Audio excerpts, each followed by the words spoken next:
हाँ जी, तो आज हमें पढ़ना है क्लास 11th का 9th चैप्टर बायोमॉलिक्यूल। तो आइए इसे शुरू करते हैं। और इस चैप्टर को शुरू करेंगे हम एक सवाल से, और वो सवाल ये है कि क्या दुनिया में जितने भी लिविंग ऑर्गेनिज्म हैं वो सारे एक ही कंपाउंड, एक ही मॉलिक्यूल से मिलकर बने हैं, या सबके अंदर सेम कंपाउंड और मॉलिक्यूल पाए जाते हैं? ये सवाल एनसीईआरटी ने उठाया और फिर कहा कि हमें इस सवाल का जवाब पाने के लिए ये पूरा चैप्टर पढ़ना है और सबसे पहले लिविंग सिस्टम के केमिकल का एनालिसिस करना है। और वो कैसे करेंगे? हमने कहा एक टिश्यू को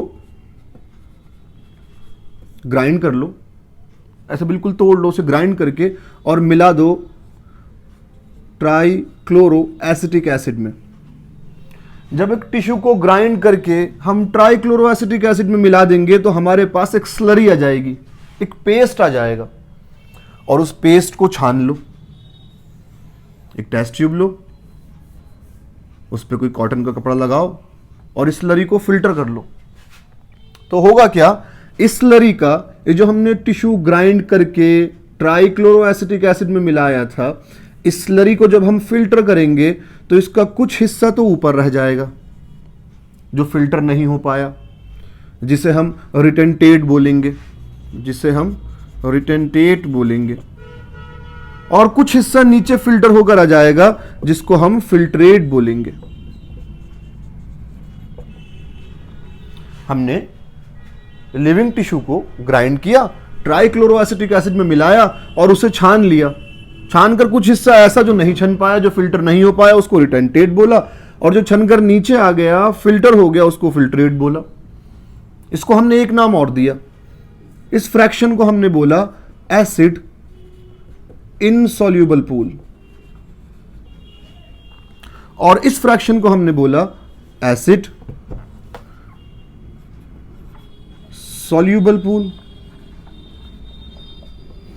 यानी कि वो चीजें थी जो सॉल्यूबल नहीं थी वो ऊपर रह गई, और जो चीजें सॉल्यूबल थी वो नीचे आ गई।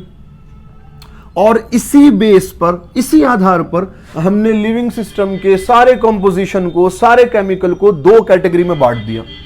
बहुत ध्यान से सुनिएगा, ये जो सॉल्यूबल चीजें थी, जो नीचे फिल्टर होकर आ गई, जिसको हमने फिल्ट्रेट बोला है, इसके अंदर हमें बहुत सी चीजें मिली, जैसे कि अमाइनो एसिड्स मिले,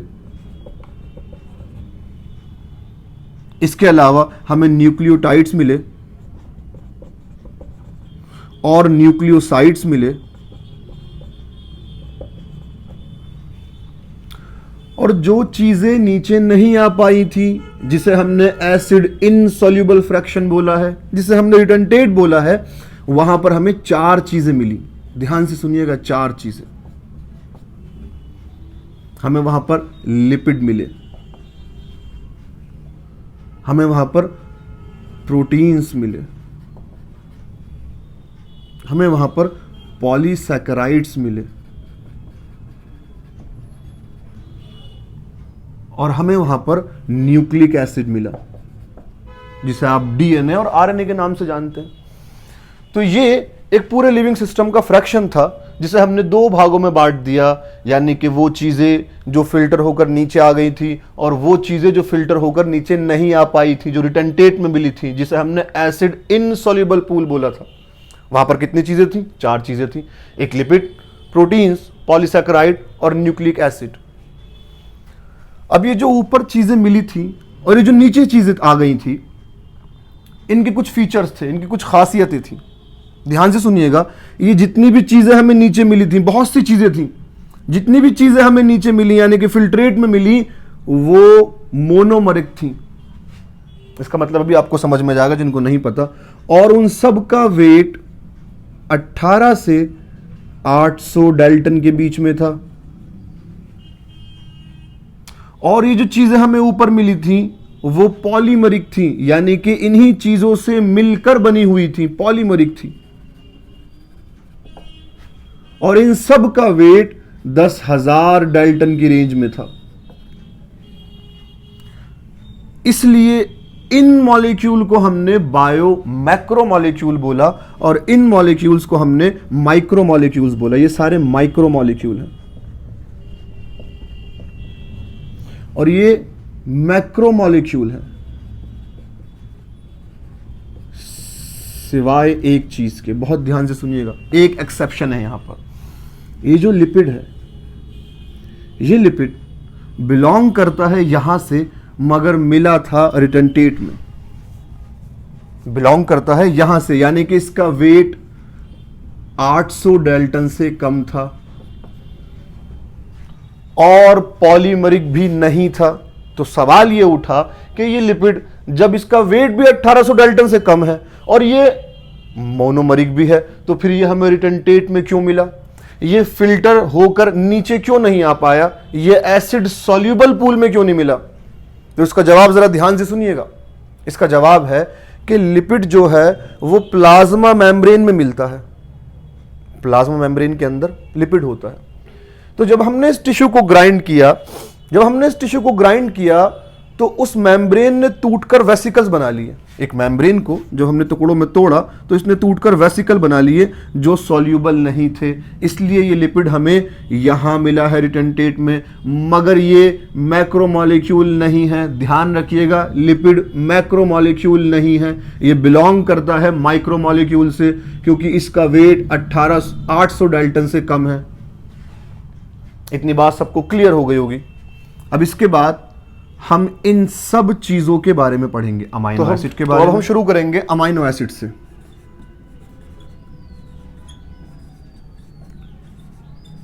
आपसे कोई पूछे अमाइनो एसिड क्या है, तो आप कह देंगे जी अमाइनो एसिड वो है जिससे प्रोटीन बनता है। हाँ, जवाब तो सही है। मगर कोई पूछे जी एग्जैक्टली बताइए कि अमाइनो एसिड होते क्या है, तो आप कहेंगे ये अमाइनो एसिड एक सब्स्टिट्यूटेड मीथेन है। मीथेन क्या होती है? कार्बन, उसके चारों तरफ हाइड्रोजन लगे हुए हैं, इसको हम मीथेन कहते हैं। इसी कार्बन पे अगर अलग अलग फंक्शनल ग्रुप लग जाएं तो इसको अमाइनो एसिड बोलते हैं। जरा ध्यान से सुनिएगा, कार्बन अगर इसके एक तरफ कार्बोक्सिलिक ग्रुप लग जाए, एक तरफ अमीन ग्रुप लग जाए, एक तरफ हाइड्रोजन और एक तरफ आर फंक्शनल ग्रुप, तो हम इसको अमाइनो एसिड बोलते हैं। Amino acid is nothing but a substituted methane. यही अमाइनो एसिड है और इसका स्ट्रक्चर फिक्स है। आप कहेंगे सर आपने स्ट्रक्चर फिक्स कह दिया, तो ये तो अमाइनो एसिड एक ही रहेगा और हमारे पास तो 20 अमाइनो एसिड से तो प्रोटीन बनता है, तो फिर क्या फर्क होता है उन 20 अमाइनो एसिड में?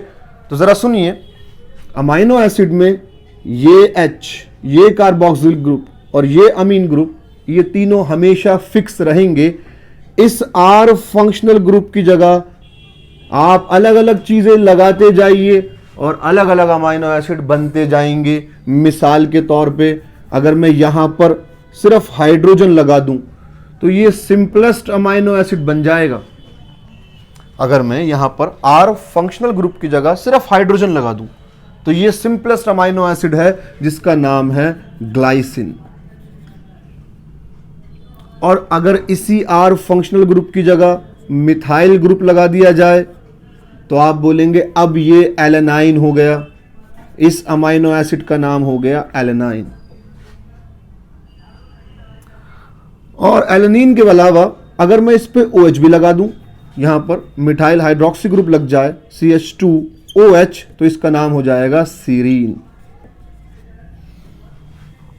तो इसी तरीके से R फंक्शनल ग्रुप हटाते जाइए, बदलते जाइए, अमाइनो एसिड के नाम बदलते जाएंगे। आपको अभी कितनों के नाम याद करने हैं, तो जरा ध्यान से सुनिए। जितना एग्जाम्पल मैं बताऊंगा बस वो याद कर लीजिए और वहीं से क्वेश्चन आएगा और वो आपके लिए काफी है। सुनिए, अमाइनो एसिड इस अमीन ग्रुप की वजह से, इस कार्बोक्सिलिक ग्रुप की वजह से, यानी कि उसमें कितने अमीन ग्रुप हैं, कार्बोक्सिलिक ग्रुप हैं, और R फंक्शनल ग्रुप की जगह क्या लगा हुआ है, इसके आधार पे एसिडिक भी होते हैं नेचर में, बेसिक भी होते हैं और न्यूट्रल भी होते हैं। एसिडिक अमाइनो एसिड जैसे कि आप दो नाम याद कर लीजिए, एस्पार्टिक एसिड और ग्लूटामिक एसिड।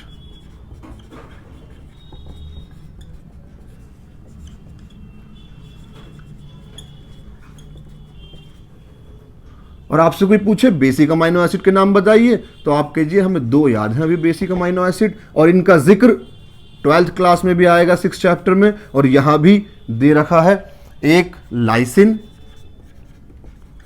और दूसरा आर्जिनाइन, और एक न्यूट्रल अमाइनो एसिड का नाम याद कर लीजिए जिसका नाम है वैलीन। न्यूट्रल अमाइनो एसिड जिसका नाम है वैलीन। अब जरा ध्यान से सुनिएगा, कुछ अमाइनो एसिड ऐसे होते हैं जिनके R फंक्शनल ग्रुप कुछ रिंग स्ट्रक्चर होते हैं, और उन रिंग स्ट्रक्चर लगे हुए अमाइनो एसिड को बोलते हैं एरोमेटिक अमाइनो एसिड।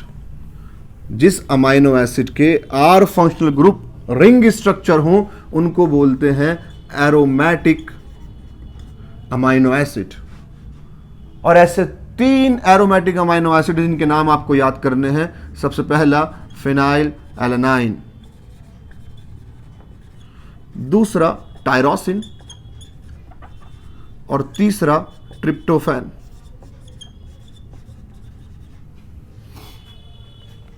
तो यहां हमारी अमाइनो एसिड की बात खत्म हो गई है। इससे ज्यादा अमाइनो एसिड के बारे में हम प्रोटीन का स्ट्रक्चर पढ़ते हुए उनके एसेंशियल और नॉन एसेंशियल का डिफरेंशिएशन भी पढ़ेंगे। और इसमें बस एक बात और रह गई है, और वो है कि ज़्विटर आयन क्या होता है। जरा ध्यान से सुनिएगा, अमाइनो एसिड पे नेगेटिव चार्ज भी आ सकता है और पॉजिटिव चार्ज भी। यहां से अगर H हटा दें, नेगेटिव चार्ज, और इस पर पॉजिटिव चार्ज भी आ सकता है। अगर हम ऐसा pH मेंटेन कर दें कि अमाइनो एसिड पे दोनों चार्ज आ जाएं, पॉजिटिव भी और नेगेटिव भी, जिस अमाइनो एसिड पे दोनों चार्ज आ जाएं, पॉजिटिव भी और नेगेटिव भी, उस अमाइनो एसिड को ज़्विटर आयन बोलते हैं। ज़्विटर आयन जिस अमाइनो एसिड पे नेगेटिव और पॉजिटिव चार्ज दोनों आ जाएं। यहां पर अमाइनो एसिड की बात खत्म हो गई, और अब हम बात शुरू करेंगे एक और मॉलिक्यूल की, बायो मॉलिक्यूल की, जिसका नाम है लिपिड। ध्यान से सुनिएगा, ये लिपिड जो हमें मिला था एसिड इनसॉल्युबल पूल में, लेकिन बिलोंग करता है एसिड सॉल्युबल पूल से। तो आपसे कोई पूछे लिपिड क्या है, तो आप कहेंगे एक सिंपलेस्ट फैटी एसिड लिपिड होता है। फैटी एसिड लिपिड है, और एक ग्लिसरॉल भी सिंपलेस्ट लिपिड है, और इन दोनों को मिलाकर भी जो बनता है वो लिपिड है। समझ रहे हैं आप ये बात? लिपिड, एक सिंपलेस्ट फैटी एसिड भी एक लिपिड है, एक सिंपलेस्ट ग्लिसरॉल भी लिपिड है, और इन दोनों को मिलाकर जो बनता है वो भी क्या है? लिपिड। और इन्हीं को आप फैट और ऑयल्स के नाम से जानते हैं। इन्हीं चीजों को आप फैट और ऑयल के नाम से जानते हैं। तो पहले हम फैटी एसिड पढ़ेंगे, फिर ग्लिसरॉल पढ़ेंगे, और फिर इन दोनों के मिलने पर क्या बनता है वो पढ़ेंगे। जरा ध्यान से सुनिएगा, सबसे पहले अगर हम फैटी एसिड की बात करें, व्हाट इज फैटी एसिड, तो आप कहेंगे एक कार्बोक्सिलिक ग्रुप। एक कार्बोक्सिलिक ग्रुप, उसके पीछे कार्बन लगा हुआ, इसी को फैटी एसिड बोलते हैं। एक कार्बोक्सिलिक ग्रुप और उसके पीछे कार्बन लगा हुआ, इसी को फैटी एसिड बोलते हैं। और ये कार्बन कितने हो सकते हैं? 1, 2, 3, कितने हो सकते हैं? कहना 1 से लेके 19 तक कितने भी हो सकते हैं, और बस इसी को फैटी एसिड बोल देंगे। क्या आपको सबके नाम याद करने हैं? नहीं, 2 नाम याद कर लीजिए। एक 16 कार्बन का पाल्मिटिक एसिड, ये फैटी एसिड का एग्जाम्पल है, 16 कार्बन, और एक 20 कार्बन का एरेकिडोनिक एसिड।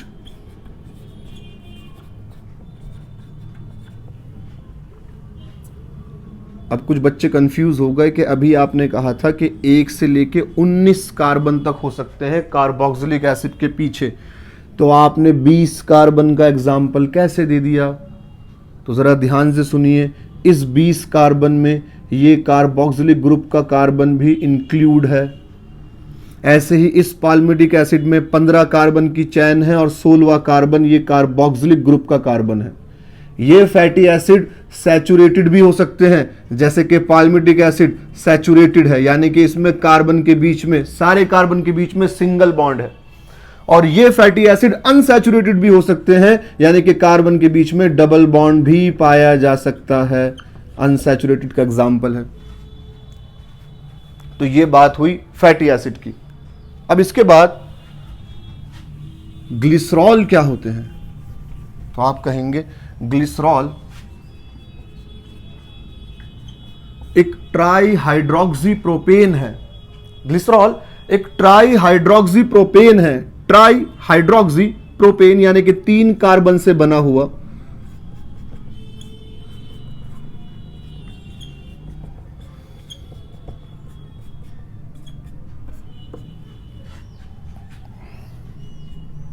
बस इसी का नाम ग्लिसरॉल है, ट्राई हाइड्रोक्सी प्रोपेन। 3 कार्बन और तीनों कार्बन पे OH लगा हुआ। अब जब इस ग्लिसरॉल पर, ध्यान से सुनिएगा, जब इस ग्लिसरॉल पर फैटी एसिड जुड़ जाते हैं, जिसके बारे में अभी आपने पढ़ा, कार्बोक्सिलिक ग्रुप, उसके पीछे कार्बन की चैन, जब वो इस ग्लिसरॉल से एस्टेरिफाइड हो जाएगा, यानी कि इनके बीच में एस्टर बॉन्ड बन जाएगा, तो हम उसको भी लिपिड बोलेंगे और उन्हीं को फैट और ऑयल बोलते हैं। जरा ध्यान से सुनिए, अगर एक फैटी एसिड जुड़ गया यहां पर तो आप कहेंगे ये मोनोग्लिसराइड है। अगर 2 जुड़ गए तो आप कहेंगे डाइग्लिसराइड है। और अगर 3 जुड़ गए तो आप कहेंगे ट्राइग्लिसराइड है। ग्लिसरॉल के साथ फैटी एसिड एस्टेरिफाइड हो जाता है, एस्टर बॉन्ड बना लेता है, और उसको भी आप फैट और ऑयल बोलते हैं। ग्लिसरॉल पे अगर एक फैटी एसिड जुड़ जाए तो वो मोनोग्लिसराइड, 2 जुड़ जाएं तो डाइग्लिसराइड, और 3 जुड़ जाएं तो ट्राइग्लिसराइड। और इन्हीं को आप फैट और ऑयल्स बोलते हैं। और फैट और ऑयल में सिर्फ इतना फर्क है कि उनका मेल्टिंग पॉइंट अलग होता है। ऑयल का मेल्टिंग पॉइंट लो होता है और फैट का मेल्टिंग पॉइंट ज़्यादा होता है। और इसी का एक एग्जाम्पल बुक में दे रखा है जिंजले ऑयल के नाम से। इसी का एक एग्जाम्पल बुक में दे रखा है जिंजले ऑयल के नाम से। अब ध्यान से सुनिएगा, इसी ग्लिसरॉल पे जिसके साथ फैटी एसिड भी जुड़ चुका है, जब उन पे फॉस्फेट भी जुड़ जाए तो इसको बोलते हैं फॉस्फोलिपिड। जब लिपिड पे, ये लिपिड तो था, ग्लिसरॉल और फैटी एसिड मिले थे तो लिपिड बना था। अब उस पे फॉस्फेट भी जुड़ गया तो वो बन गया फॉस्फोलिपिड। और इस फॉस्फोलिपिड का एक एग्जाम्पल जो बुक में दे रखा है, आपको याद करना है, वो है लेसिथिन। और यही फॉस्फोलिपिड जो है वो मिलकर प्लाज्मा मेम्ब्रेन बनाते हैं। तो आपने क्या क्या पढ़ लिया? आपने पढ़ लिया कि लिपिड क्या है। लिपिड एक सिंपलेस्ट फैटी एसिड को आप लिपिड बोल सकते हैं, एक ग्लिसरॉल भी लिपिड है, और उन दोनों को मिलाकर जो बनता है वो भी लिपिड है। और ग्लिसरॉल क्या है? Try hydroxy propane. उस पे एक फैटी एसिड जुड़ा तो मोनोग्लिसराइड, 2 जुड़े तो डाइग्लिसराइड, और 3 जुड़ गए तो ट्राइग्लिसराइड बन गया। और जब उस पे फॉस्फेट भी जुड़ गया तो वो बन गया फॉस्फोलिपिड। और इसी का एक एग्जाम्पल जिसका नाम है लेसिथिन। इसी के साथ आपने अमाइनो एसिड और लिपिड के बारे में सारी बातें पढ़ ली हैं।